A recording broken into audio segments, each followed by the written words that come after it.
Boa tarde, queridos alunos do sétimo ano. Tudo bem com vocês? Espero que todos estejam bem. E a gente, pessoal, a gente já está quase concluindo, né, a nossa semana de revisões. Espero que vocês tenham aproveitado bem os conteúdos que a gente passa para vocês. No caso da literatura e da redação, né, essas videoaulas, elas ficam salvas na plataforma. Então, se vocês quiserem voltar lá na plataforma para estudar, para dar uma revisada na aula, vocês devem, né? Para dar uma fixada melhor no conteúdo que a gente passa para vocês, tá bom? Então, pessoal, como a gente sempre faz quando a gente está fazendo as nossas globais, a nossa disciplina de redação ela é feita uma semana antes, né? Uma semana antes do restante das avaliações globais. Então, essa semana a gente está passando para vocês, né, para todas as turmas, o assunto, né, as orientações e o roteiro das nossas avaliações globais de redação. Então, hoje nós vamos tratar do nosso assunto, da nossa produção de texto, da disciplina de redação do sétimo ano. Nós vimos esse bimestre, pessoal, nós vimos a lenda e nós vimos o mito, né? A gente sabe que a lenda é aquele tipo de texto que traz um quê de elementos fantasiosos, né? Onde a criatividade humana, né, tenta explicar ações, né, para fatos que não são explicados pela ciência. O mito, né? O mito já tem mais a ver com a criação do mundo, né? Com a origem do mundo, né?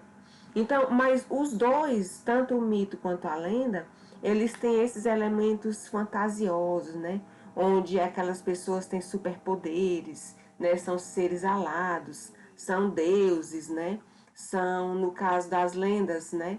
São no caso do Saci Pererê, um negrinho da perna só, que ele some na floresta, daqui a pouco reaparece de novo. Então, é como eu já expliquei para vocês, é a união de elementos reais com elementos irreais, certo? Então, eu escolhi para vocês fazerem a produção de texto de vocês da disciplina de redação, lenda, né? Onde vocês vão fazer o reconto de uma lenda, né? Vocês não vão pegar essa lenda tal qual vocês encontrarem num livro, na internet, não. Vocês vão estudar esta lenda, né? E vocês vão fazer o reconto dela, usando as palavras de vocês. E não palavras copiadas, da internet ou de algum livro, tá bom? Pessoal, só salientando que eu passei para vocês o reconto de um mito, coloquei lá no grupo, né, a lista dos alunos e o mito que cada um iria fazer, né? Pessoal, tem 11 pessoas que não me entregaram essa avaliação do mito ainda. Então, vocês estão sem nota. Se não me entregarem essas notas, certo? Até amanhã, que é amanhã na sexta-feira, a partir de segunda eu já não posso mais receber, porque já vai começar nossas globais. Se vocês não me entregarem até amanhã, eu vou precisar dividir a global por 2. Então, vocês vão ficar com nota abaixo de 7, abaixo da média. Portanto, quem não entregou ainda o reconto do mito, coloquei no grupo do sétimo ano, né? Um arquivo com o nome do mito e o nome de cada aluno que iria fazer aquele reconto. Tá aqui no grupo do sétimo ano. Se vocês procurarem, vocês vão encontrar, tá bom? Então hoje eu vou explicar para vocês mais, né? Por isso que a nossa aula vai ser um pouco mais curta, né?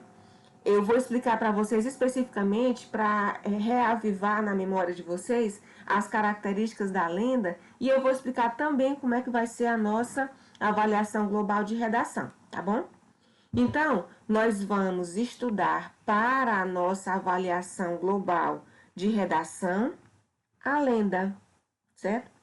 Que nada mais é, né, do que uma história que vem a explicar fatos que não têm comprovação científica.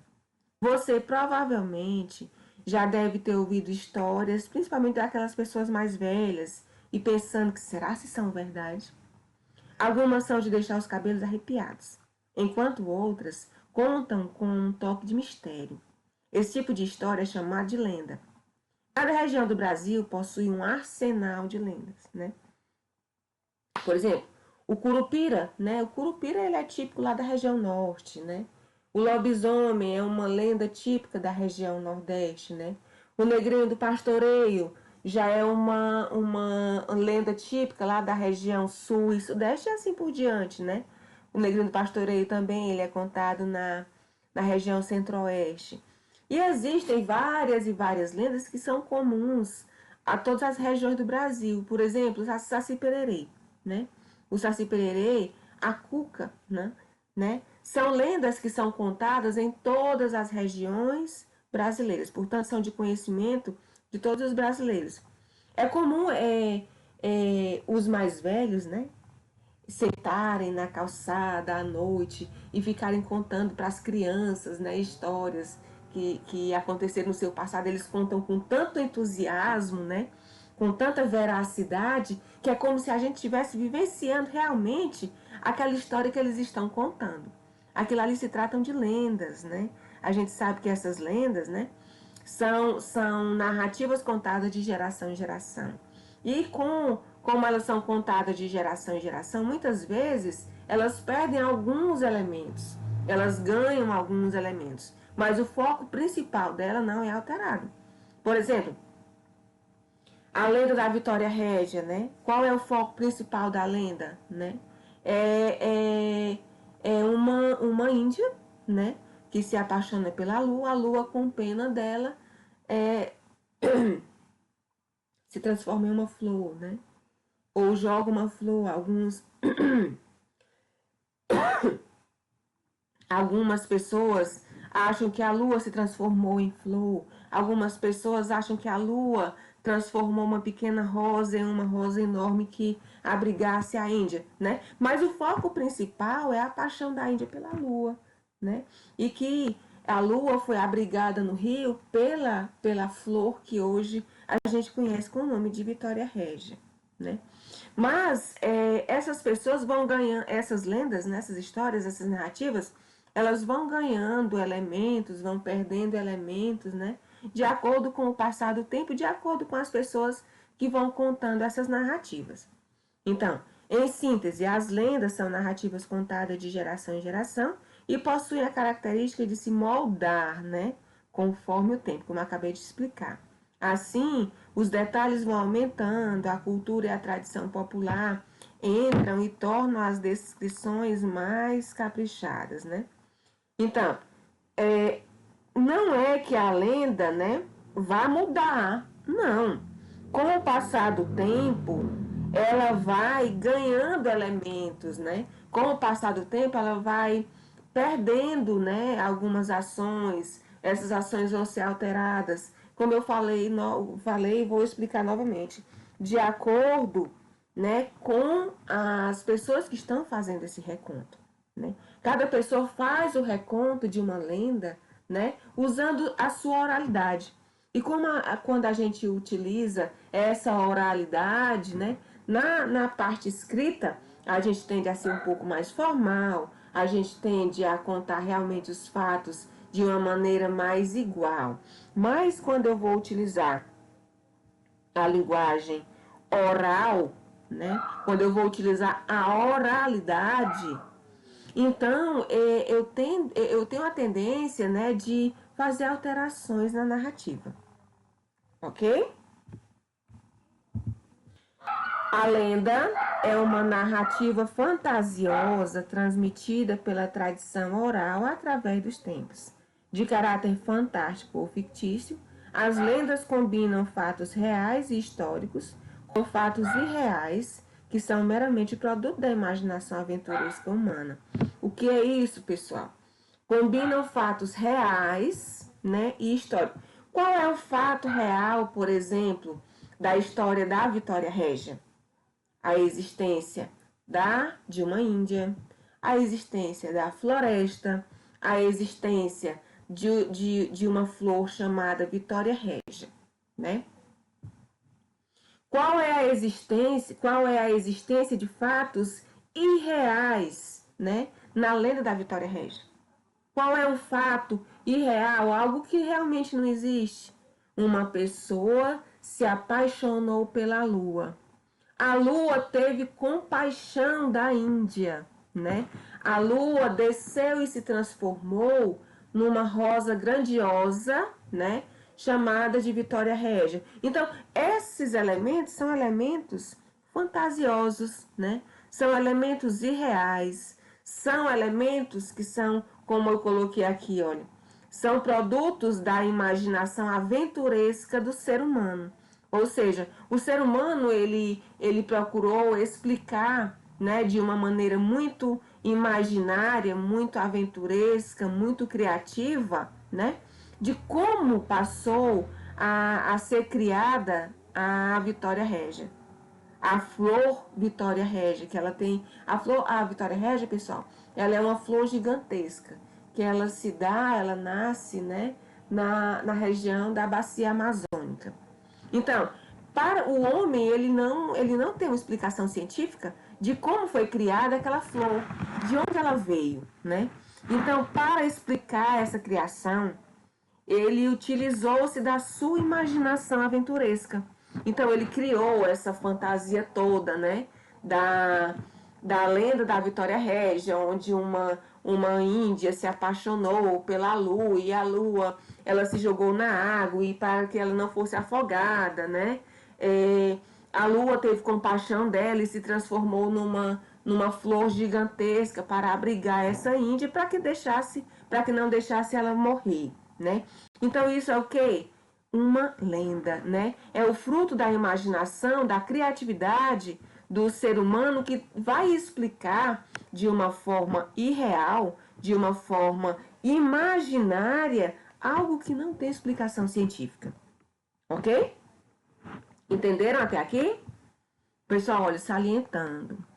Se vocês, qualquer dúvida que vocês tiverem sobre essas videoaulas, né, que eu tenho com vocês, a partir do quarto bimestre nós vamos ter mais aulas, né, ao vivo, né, através do Meet. Agora eu vejo a necessidade de colocar essas aulas gravadas, porque eu penso muito nas pessoas que não podem assistir, que moram no sítio, que não têm acesso à internet, né? Que precisam assistir num horário diferenciado.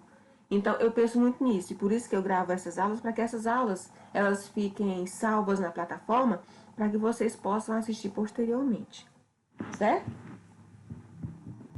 Então, como nós já vimos quando a gente estava fazendo a explicação das lendas, existem dois tipos de lendas. Existem as lendas folclóricas e existem as lendas urbanas. O folclore ele é comemorado no dia 22 de agosto, né? 22 de agosto está presente nas 5 regiões que formam o Brasil, né? Lá da região norte, região sul, da região nordeste, da região sudeste, região centro-oeste, todas essas regiões possuem suas particularidades folclóricas. Assim, as lendas folclóricas são histórias que assumem características específicas de acordo com a cultura e a tradição de cada povo. Assim, de norte ao sul do país, é possível encontrar uma variedade de lendas caracterizadas pela peculiaridade regional, ou seja, de acordo com as características comuns de cada região brasileira, né? Já citei várias para vocês, né?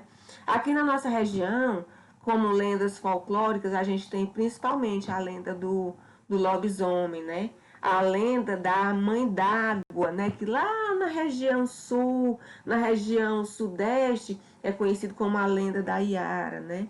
Lá na região norte, é a lenda do boto cor-de-rosa, né? A lenda do negrinho do pastoreio. A lenda da mula sem cabeça, né? Que é aquela mula que tira a cabeça dela, né? E que no lugar da cabeça fica uma tocha de fogo e assim por diante. Existem uma infinidade de lendas de acordo com cada região do Brasil. Por isso é que a gente diz que o folclore brasileiro, né? Ele é um dos mais ricos do mundo, né? porque ele alia muitas características, né? Porque ele junta as 5 regiões e unifica nesse folclore brasileiro que é tão rico, né?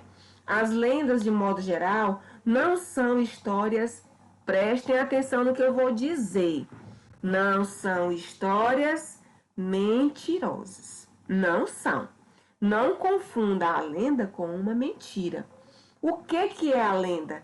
Ela vem a explicar um fato que não tem uma explicação científica, certo? Então, olha, porém, não são consideradas verdades absolutas. Desculpa, absoluta, aqui tinha que ter um S, eu esqueci de colocar. Justamente pelo fato de não serem comprovadas. Entretanto, para que os relatos se sustentem ao longo do tempo, elas possuem, no mínimo, um tantinho de realidade, né? Ou seja, associa-se, né? Associa-se, então, essa criatividade do ser humano. Se o ser humano criou, né, essa história, essa narrativa, essa característica, né? Ele tem que ter tirado de algum lugar, né? Ele não criou exclusivamente, né, do seu imaginário. Então, para que os relatos se sustentem ao longo do tempo, eles possuem, no mínimo, um tantinho da realidade, né? O que que a gente tem aqui na nossa cidade? Vocês já ouviram a lenda da lagoa? Que é uma mulher que de vez em quando, de madrugada, tá lá na lagoa. Isso aqui é uma lenda urbana, né? Na lagoa, onde ela está lavando seus cabelos, porque ela perdeu um filho, alguma coisa assim, de acordo com os mais velhos, né? Essa pessoa, essa mulher, ela vive chorando pelas ruas também, né?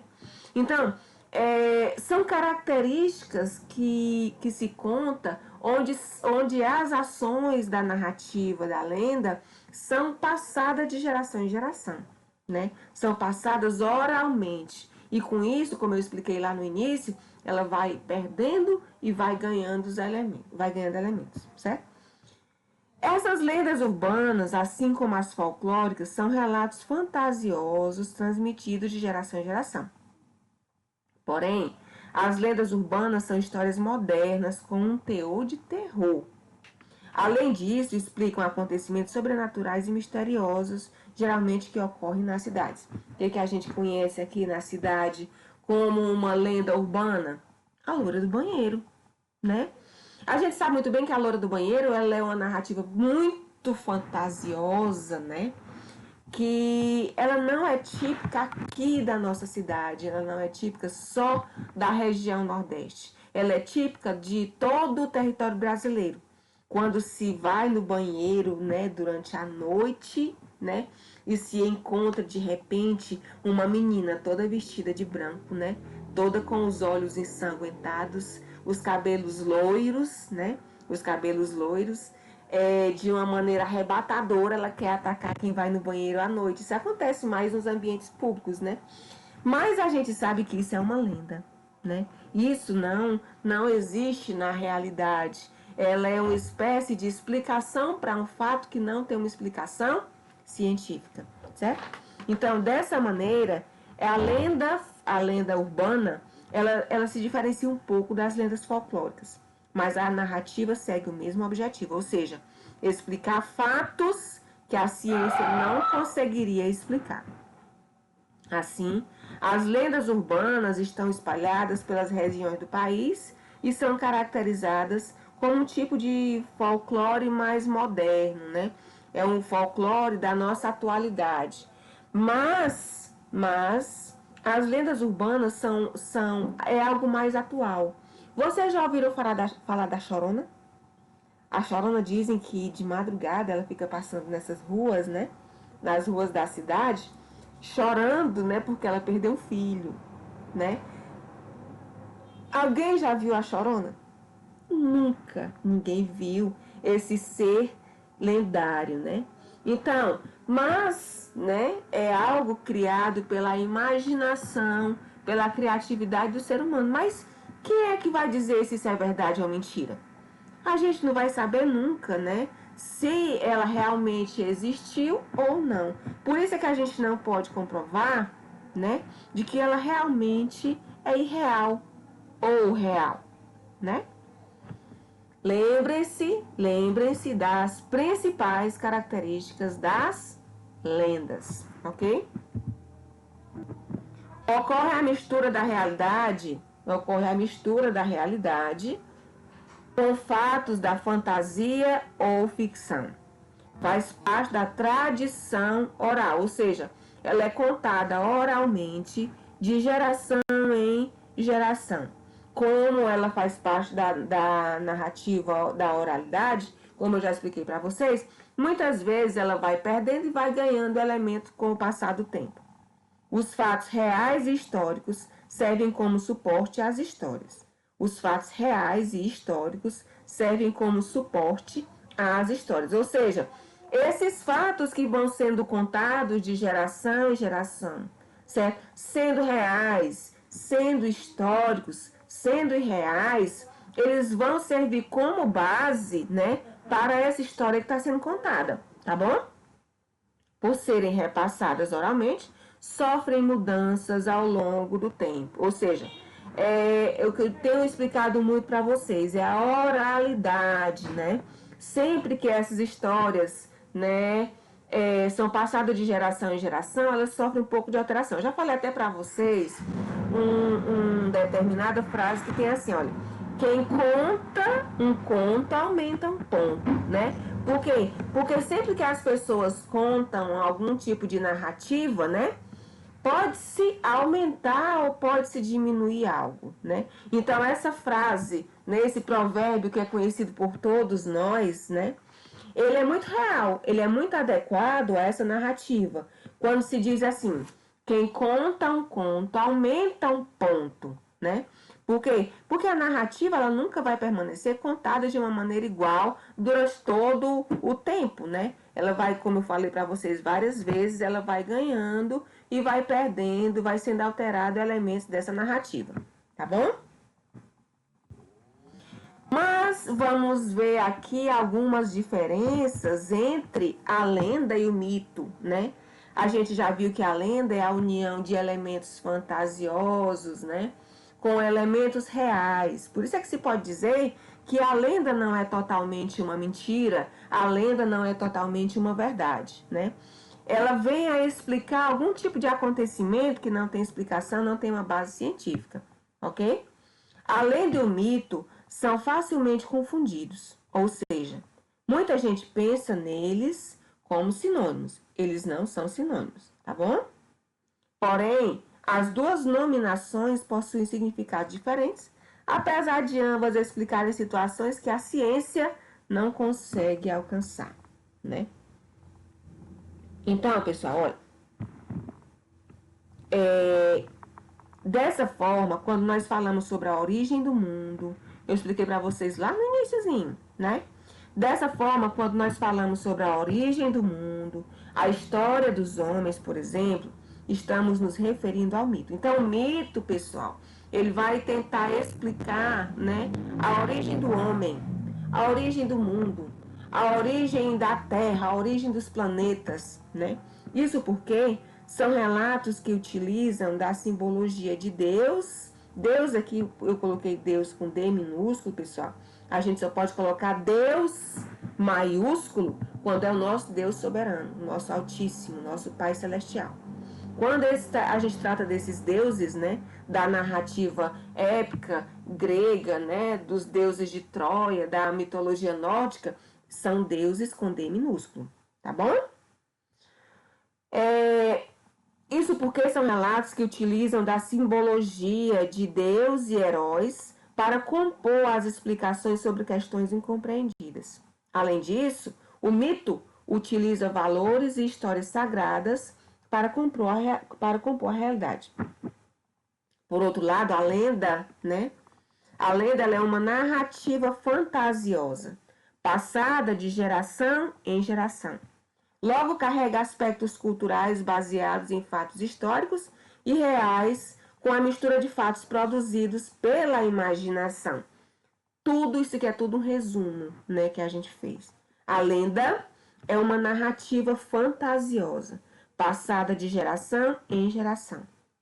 Logo, carrega aspectos culturais baseados em fatos históricos e reais, com a mistura de fatos produzidos pela nossa imaginação. Então, a lenda, né, ela mistura fato real e fato imaginário, né, como eu já falei para vocês, na lenda da Vitória Régia. Qual é o fato real? A existência de uma tribo de índios, a existência de uma Índia, de uma floresta, a existência da lua, né, lá no céu, a existência de uma floresta, de uma lagoa, de um rio, de um, né, de uma planta chamada Vitória Régia. E quais são os elementos irreais dessa lenda da Vitória Régia, né? A Índia se apaixona pela lua, né? A lua tem piedade da Índia, né? A lua se joga, né? Ou coloca uma espécie de feitiço, sei lá, alguma coisa, né? Que sobre a água e uma pequena flor se transforma numa Vitória Régia, né? A Vitória Régia, ela recebe, né, a Índia, né, para que a Índia não morra afogada, né. Então, esses elementos são elementos irreais, que a gente sabe que são elementos que não existem, né. A paixão da lua, a paixão da Índia, né, a piedade da lua, né. Então, tudo isso são elementos irreais que, junto com esses elementos reais, né, fazem parte da característica principal da lenda. Entenderam? Vamos lá, as orientações da nossa global. Vamos lá. Roteiro para avaliação global de redação do 7º ano. Nossa avaliação global de redação, né, vai ser uma lenda. Mas como é que vai ser essa lenda? Vocês vão ler, vocês vão se inteirar da narrativa lendária da Vitória Régia, né? Depois, vocês de estudarem, depois de lerem muito sobre essa lenda da Vitória Régia, vocês vão fazer a produção de um reconto. O que é o reconto? Você vai contar com suas palavras, né, aquela narrativa da lenda da Vitória Régia. Vocês vão enviar para o meu WhatsApp, para o meu WhatsApp de preferência, até o dia 1/10, que é o quê? Na próxima quinta-feira, vocês vão ter uma semana. Ou pelo e-mail, rosanarocha04@hotmail.com. Mas de preferência, vocês vão mandar pelo meu WhatsApp, tá bom? Por favor, pessoal, quem não conseguir enviar pelo WhatsApp, você poderá enviar pelo e-mail, mas eu quero que vocês deem prioridade, certo? Tirar a foto com letra legível. Se atentem, pessoal, aos parágrafos, certo? Que a gente recebe cada produção de texto, a gente não sabe onde é o pé, onde é que é a ponta, né? De tão bagunçado que é. Pessoal, isso aqui é uma produção para a nossa avaliação global. Então, tenham cuidado, tenham zelo com o trabalho de vocês. Enviar somente por um ou pelo outro meio. Não precisa vocês enviarem tanto pelo WhatsApp quanto pelo e-mail, não. Não há necessidade de enviar o mesmo trabalho, tanto pelo WhatsApp também pelo e-mail. Vocês vão escolher somente um modo de envio. A data final vai ser até o máximo, até o dia 1/10, ou seja, na próxima quinta-feira. Mas eu queria, pessoal, pedir a vocês, se vocês pudessem me mandar até no domingo, tá bom? Vocês me mandassem, porque assim, a partir da próxima semana, todo mundo já vai fazer, né, as avaliações globais das outras disciplinas. Então, se vocês se organizassem para mandar essa produção de texto até no máximo, né, até no máximo no final de semana, sobraria muito mais tempo para vocês estudarem as outras disciplinas. As orientações sobre a lenda. As principais características da lenda são uma narrativa fantasiosa de tradição oral, através dos tempos de caráter fantasioso ou fictício. Combinam fatos reais e históricos com fatos irreais que são meramente produto da imaginação aventuresca humana. Podem ser folclóricas e urbanas. Nesse caso aqui, pessoal, eu quero que você faça a folclórica, no caso, é a lenda da Vitória Régia. O reconto. A estrutura, introdução, desenvolvimento e conclusão, que é uma estrutura básica dos textos narrativos, né? Observar os parágrafos do texto. É o que eu estou falando para vocês. Às vezes a gente recebe produções textuais que a gente não sabe onde é que é o pé, onde é que é a ponta. De tão bagunçado que é, sem parágrafo, sem nada. Então, organizem de uma maneira correta o texto de vocês, certo? No máximo, no mínimo, 12 linhas, certo? O máximo eu não vou determinar o máximo, porque cada pessoa pode ter um reconto de uma maneira diferente da outra, tá bom? Pessoal, só lembrando que eu recebo até amanhã o reconto do mito que eu coloquei para vocês como avaliação parcial. Porque se vocês não fizerem esse reconto desse mito, né? Então eu vou precisar dividir a avaliação global por 2 e vocês vão ficar com nota vermelha. Tá bom? Então, a lenda da Vitória Régia é muito popular no Brasil, principalmente na região norte. Diz a lenda que a lua era um deus que namorava as mais lindas jovens índias e sempre que se escondia, escolhia e levava algumas moças consigo, certo? Então, esse aqui é um pensamento generalizado sobre a lenda que vocês vão produzir, tá bom? Então, pessoal, nessa aula de hoje nós vimos as orientações, né, sobre a tipologia textual lenda que vocês vão produzir para fazer a nossa avaliação global da disciplina de redação. Acredite, você é capaz. Boa produção de texto, tá bom? Então, pessoal, nossa aula de hoje foi só. Fiquem com Deus, que Deus proteja cada um de nós e nossas famílias. Tchau, tchau.